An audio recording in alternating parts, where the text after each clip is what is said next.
नमस्कार and welcome to Zee Chills. America ने Israel को दिया बड़ा झटका। आखिरी चेतावनी के बाद लगा दिया प्रतिबंध। ईरान ने 2 तेल टैंकरों पर किया कब्जा। समुद्र में कोहराम मचाने के लिए तैयार अमेरिका ने ईरान को दी आखिरी चेतावनी। हमास के 450 किलोमीटर लंबे टनल में समुद्र का पानी डालने के लिए इजराइल ने स्थापित किया 5 बड़े वाटर पंप। हूती विद्रोहियों ने इजराइल पर किया बैलिस्टिक मिसाइल से हमला। लाल सागर में लगातार हूती विद्रोही मशीन गन से लैस होकर स्पीड बोट के माध्यम से इजरायली जहाजों को निशाना बना रहे हैं। इजराइल के कई जहाज हूती विद्रोहियों के कब्जे में। बुरी तरह भड़क सकता है युद्ध। कतर से बात करने के बाद ईरान ने इजराइल को दिया आखिरी अल्टीमेटम। इजराइल पर 7 अक्टूबर से भी भीषण हमले की तैयारी में हमास। युद्ध के बीच ईरान ने अंतरिक्ष में भेजे जानवरों से भरे कैप्सूल। बंधकों को आजाद करने से पहले हमास ने बंधकों को क्यों दिए थे ड्रग्स, हुआ बड़ा खुलासा। दोस्तों, पर्शियन गल्फ यानी कि फारस की खाड़ी में तनाव बढ़ गया है। ईरान ने 2 टैंकर जहाज पर कब्जा कर लिया है। इन जहाजों पर 4.5 मिलियन लीटर तेल मौजूद है। अभी तक यह पता नहीं लगाया जा सकता है कि यह ऑयल टैंकर किस देश के थे, कहां जा रहे थे और इस पर कितने क्रू मेंबर्स सवार थे। मिली खबरों के अनुसार इस जहाज को अब्बू मूसा आइलैंड के आसपास कैप्चर किया गया, जो ईरान और यूएई के बीच में पड़ता है। इस आइलैंड पर ईरान का कब्जा है, लेकिन यूएई भी इस पर क्लेम करता है। इजराइल और हमास के बीच चल रही लड़ाई लगातार लाल सागर तक फैलती दिख रही है। यमन के ईरान समर्थक हूती विद्रोही लाल सागर में इजरायली और अमेरिकी जहाजों को निशाना बना रहे हैं। अमेरिकी नौसेना ने हूतियों की ओर से दागी गई मिसाइलों को मार गिराया है। इससे पूरे इलाके में तनाव है। द टाइम्स ऑफ इजराइल ने बताया कि यमन में ईरान समर्थित हूती विद्रोहियों ने लाल सागर के ऊपर बैलिस्टिक मिसाइलें दागी, जिन्हें इजराइल की लंबी दूरी की एरो वायु रक्षा प्रणाली ने रोक लिया और मार गिराया। इस घटना से इजराइल के सबसे दक्षिणी शहर इलियट में सायरन बज गया। हालांकि इजराइल रक्षा बलों ने कहा कि सतह से सतह पर मार करने वाली मिसाइलों ने देश के हवाई इलाकों में एंट्री नहीं ली। लाल सागर दुनिया के सबसे व्यस्त समुद्री मार्गों में से एक है। इस इलाके से गुजर रहे समुद्री जहाजों पर ईरान समर्थित हूती विद्रोही लगातार हमले कर रहे हैं।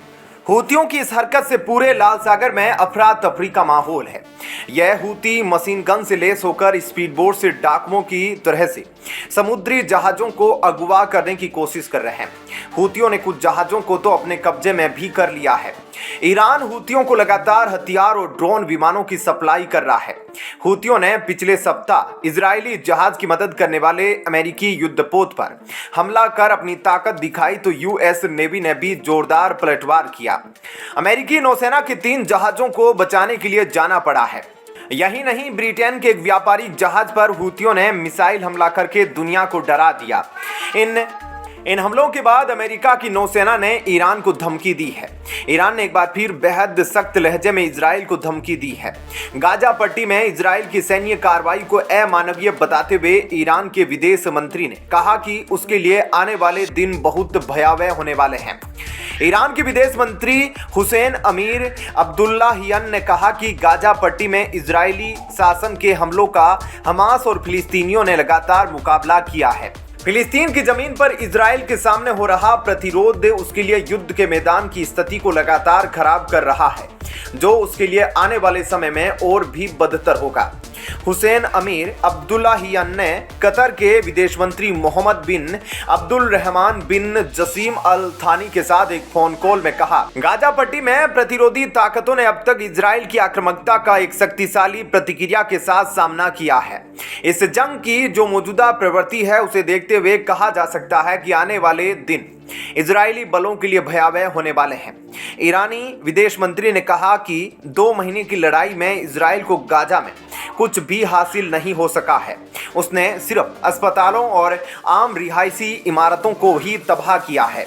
अब्दुल्लाहियन का यह बयान हमास की उस घोषणा के एक दिन बाद आया है जिसमें उसने कहा कि वह इजरायली हमले से निपटने के लिए बड़ी योजना पर काम कर रहा है।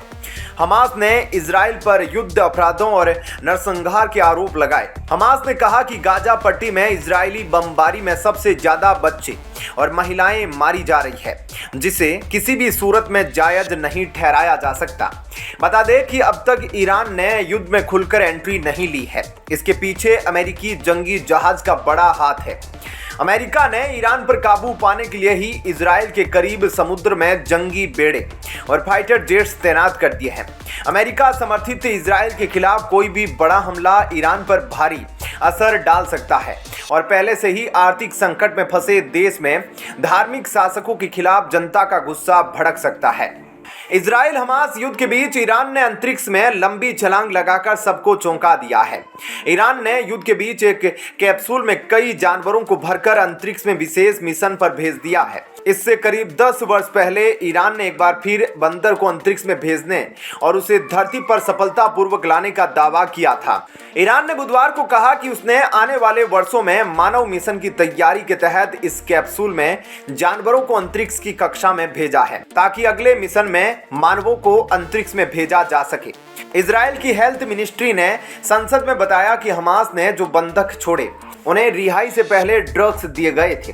दरअसल हमास दुनिया को यह दिखाना चाहता है कि सभी बंधक स्वस्थ और बहुत खुश है। इसकी वजह यह थी कि कैद में इनको खतरनाक तरीके से टॉर्चर किया गया था। अफसरों ने आगे कहा, कई बंधक गहरे सदमे में या ट्रोमा में हैं और इन्हें इससे निकालना मुश्किल काम है। हमास के खतरनाक टनल नेटवर्क को तबाह करने के लिए इजरायली सेना इसमें समंदर का पानी भर रही है। इसके लिए उत्तरी गाजा में 5 बेहद ताकतवर पंप लगाए गए हैं। यह पंप पाइप के जरिए सुरंगों में पानी भर रहे हैं ताकि हमास के आतंकी इनसे बाहर न निकल पाए और उनमें ही घुटकर मर जाए। डेली मेल की रिपोर्ट के मुताबिक कि कुछ ही हफ्तों में हमास का 480 किलोमीटर लंबा टनल नेटवर्क तबाह हो जाएगा।